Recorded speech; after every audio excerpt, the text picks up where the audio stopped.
everybody's longing to come back home, back Mhm. to that deep connection to source, right? To where we've been longing since day dot. And I think this is the thing that we all are doing that for one another, where that longing is there in each of us. So when we feel safe inside ourselves, when we honor those desires to feel protected out from within ourselves, right? What we're doing is we're walking all those parts of ourselves back home.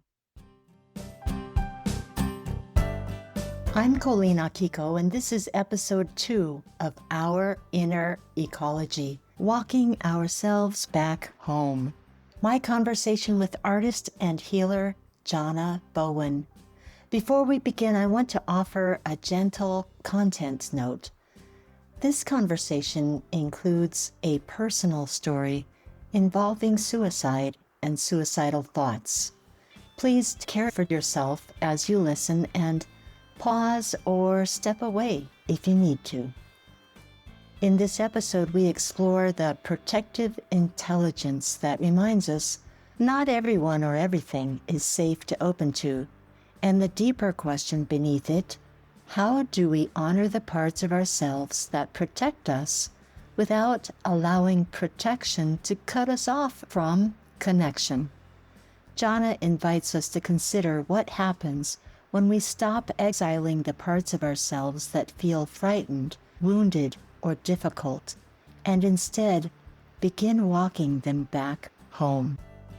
I am not going to open up to just anyone. Those protective mechanisms serve a purpose, and we learn to collaborate with that intelligence in a way that supports connection. I find myself, when I notice that, something is just bugging me, sometimes a little irritation, or sometimes it is really stressing me out. If I remember that I'm intact here, and from that place of remembering, as you said, from my home base, when I notice something and inquire, it's more like a curiosity. I say, oh, Exactly. how interesting that this is bothering me so much. I wonder what's behind that. And Yeah. always it's for our good. Always. Mm. Mm. Doesn't mean that it's going to be an easy road to glean that lesson or come to a freer place, but it's always worth it. That's right. It can be kind of difficult to believe that sometimes, but as you were Mm. talking about community and belonging, what a blessing when we have someone alongside us just to help us remember what we know deep And I down. think that's essential, Colleen, right? Like everybody's longing to come back home, back Mhm. to that deep connection to source, right? To where we've been longing since day dot. And I think this is the thing is that we all are doing that for one another, where that longing is there in each of us. So when we feel safe inside ourselves, when we honor those desires to feel protected within ourselves, right? What we're doing is we're walking all those parts of ourselves back home. And we know Mm. that our despair, our joy, our fears, all those parts have a rightful place in our ecosystem. And when Mhm. they are no longer exiled, when we don't push them away anymore, we say each has a time and place to be seen, told. They don't run the show every single moment, but they have a time and Mm. place. And that's how we step into integration. And then we can hold our community and we Mhm. can show up to love others. As we have that capacity to hold ourselves, and we have that capacity to really hold others. Because being human is not that easy. But being divine is our Uh-huh. capacity to enter into right relationship. So when we drop into really letting go of the stuff, like you mentioned, change, that's the nature of life. Now, we don't change and grow if we don't know how to let go. Yes. And when we let go, we enter into the divine. And that's where right relationship happens. And Mm. we know how to maintain our inner circle, and we know how to expand out into that broader circle. And I think that's really important, that we hold our parts and know how to nurture ourselves. And then we hold our loved ones. We know where Mm. to let go, and we know how to be held and how to open up and be vulnerable. I was reading something recently about surrender, how when we are in that trusting, surrendered place, that energy of surrender, we are at our utmost level of responsibility, of being responsible, of being able to respond in all the ways that you just talked about and more. And what a blissful energy that is. We have to discover our wings. Absolutely. And that's the alchemy, right? Yes. Mm-hmm. I did a series of paintings I just want to share called The Leap of Faith. And it Mm-hmm. was how I actually ended up coming over to the States and meet you, the Mm-hmm. lady that I ended up marrying when I came over to California. I met in Australia, and I was painting this series of paintings called The Leap of Faith. Mm-hmm. And she came along to my exhibition, and The Leap of Faith was all about just taking that step that life calls us to take, Mm-hmm. and everything shows up when we're willing to take that step. Like we don't know when we're about to be born that everything is going to support us or not. The bird Mm-hmm. that leaps off the branch doesn't say, Yes. oh, well, is breakfast going to be there? Is lunch going to be there? So You many know? things to think about. Yeah. Well, you are such a unique package of a person. How did you get here, Jhana? I'm trying to remember what I How did we know all of get your here? upbringing. You have a story, and you're a very sensitive soul. And you do some very fine-tuned processing with the art and with the music. And I'm wondering, how did you get your roots so deep and the capillaries Mm, on those roots just seeking out the nourishment that you need to not only be intact as a person, but to be present, as you said before, with an undiluted presence with mm. others and for yourself. Yeah. Do you I think remember the turning points for you? there's a few of those. You know, one turning point that comes to mind right now, I was standing up at Eagle Rock, Truckee, Tahoe, California, and Gaia and I don't know if we were married at that time, but I was struggling finding work, and I was missing Australia. I didn't have a strong social support network, and she was working a lot. So as a man, that was very challenging to be supported by a woman. And Mm. I felt emasculated. I felt I wasn't in my power. And my mother had suicided in 2002. And the interesting Mm. thing was she jumped off a cliff. I found myself in a deep depression, walked up and was at the edge of a cliff. And all of a sudden I'm there and I'm like, oh my God, how did I get here? And why Mm. do I feel like jumping off this cliff?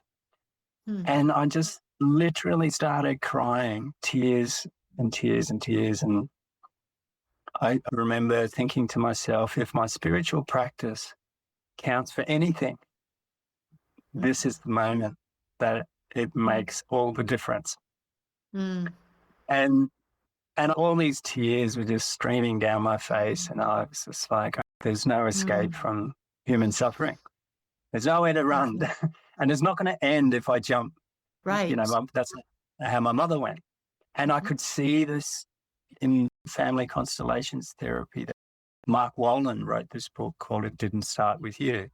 Mm. And I really saw that intergenerational trauma. I could see it directly, very clearly.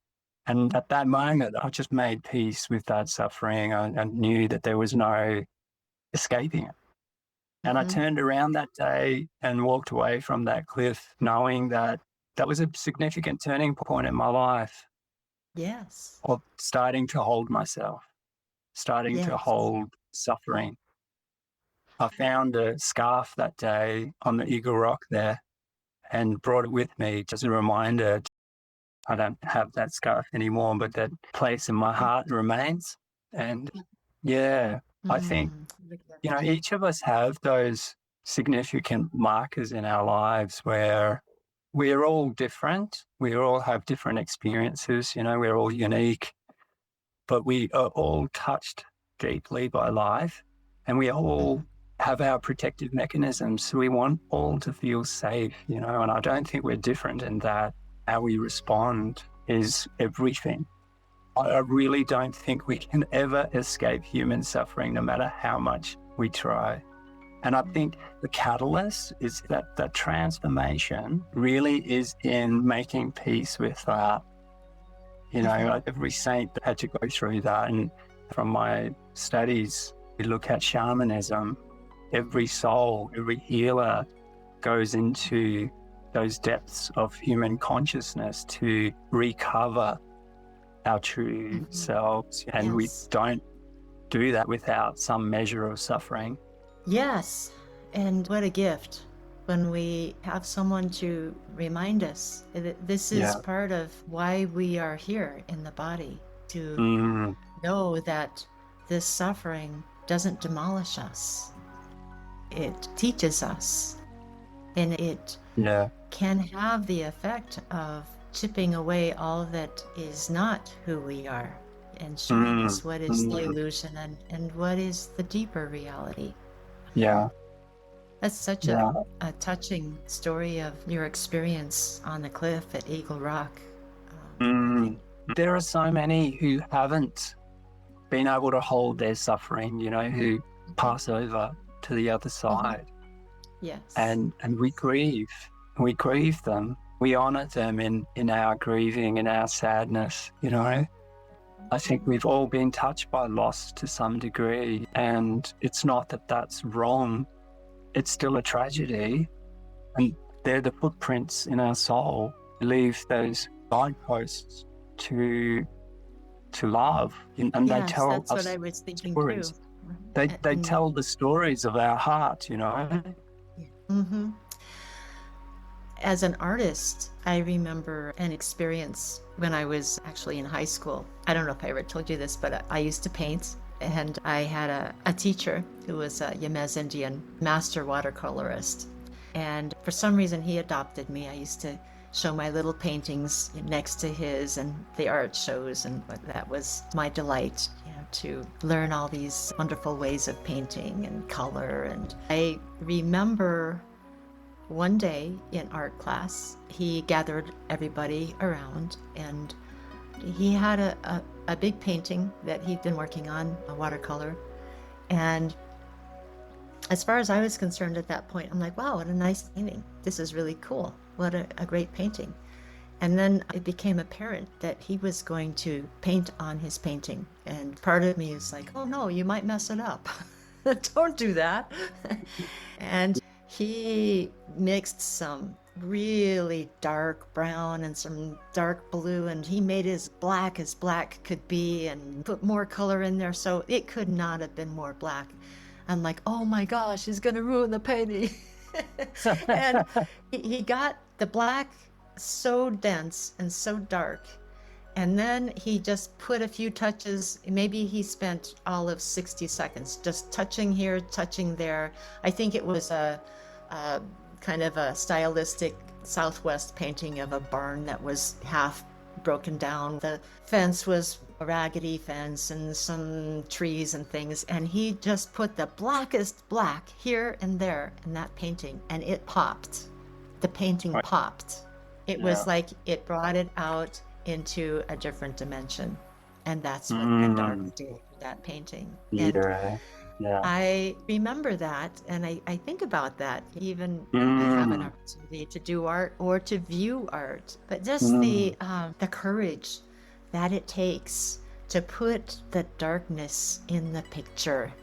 And until we experience coming through that dark night of the soul, it's hard to appreciate how much more beautiful our whole our life can be when that includes the darkness. I wonder if we could do an exercise together, and all our listeners might be interested to join us in integrating those parts that we usually don't want to have in the field, because I get the sense that it's so powerful to really, on a physiological and a psychological level, to really embody those aspects. And once we come into wholeness, I think this is the journey that Jesus went through, the Buddha went through, and all the saints, to really come into that sense of wholeness. I'd love it. Yeah. So let's just take a moment to get comfortable. So if everybody wants to find a spot, hopefully you're not driving, and just to take a few deep breaths.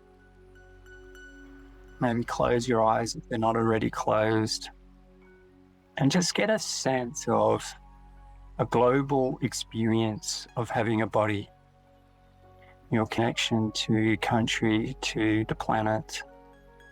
And it's not something that you need to try to go looking for. It's something that's already here.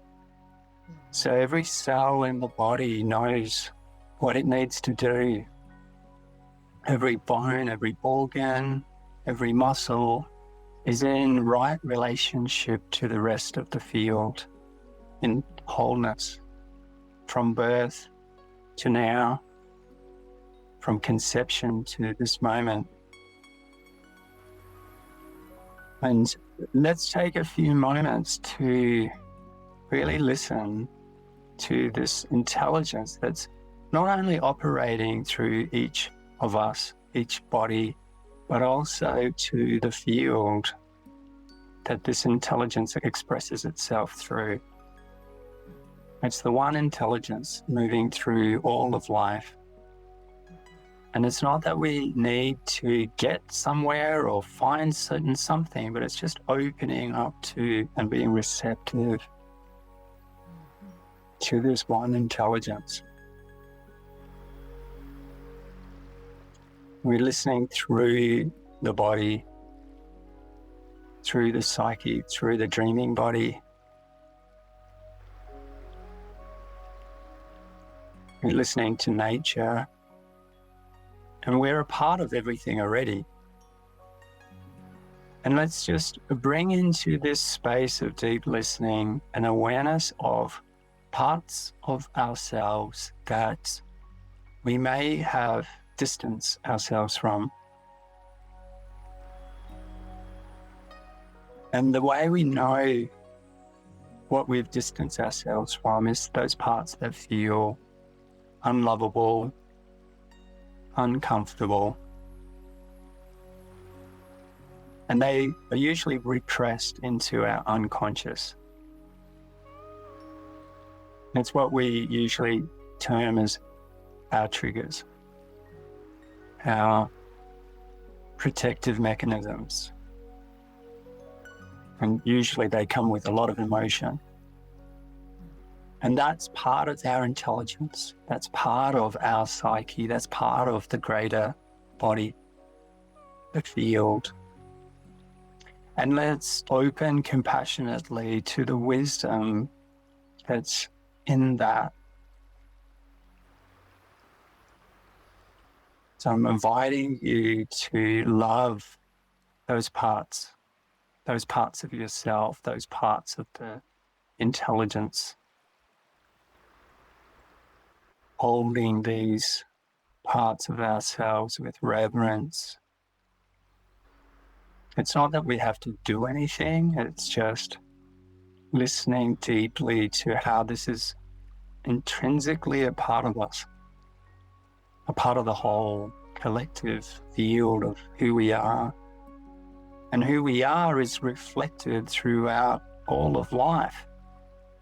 It's how life expresses itself.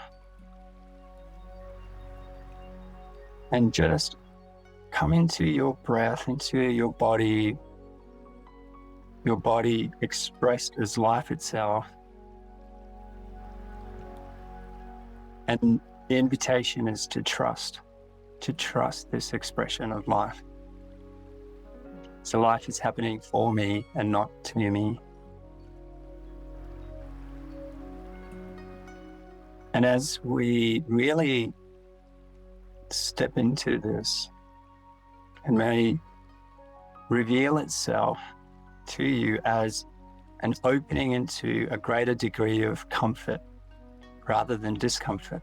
The parts start to become integrated, start to open and express themselves as more life-affirming